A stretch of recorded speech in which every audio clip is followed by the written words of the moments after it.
দক্ষিণ চতিয়া শিপৰে হাই স্কুলত এইটো পোৱা গ'ল।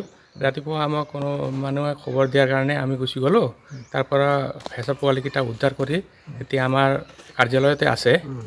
ডক্টৰক দেখুওৱা হ'ল, ডক্টৰৰ ট্ৰিটমেণ্ট কৰা হ'ল। ডক্টৰৰ পৰামৰ্শে সিহঁতে আপোনাৰ আমাৰ ষষ্ঠ সংযোগ কাজিৰঙাত এৰি দিব পাৰিব বুলি কৈছে। এতিয়া বৰ্তমান আমাৰ কাৰ্যালয়তে ৰাখি থৈছোঁ।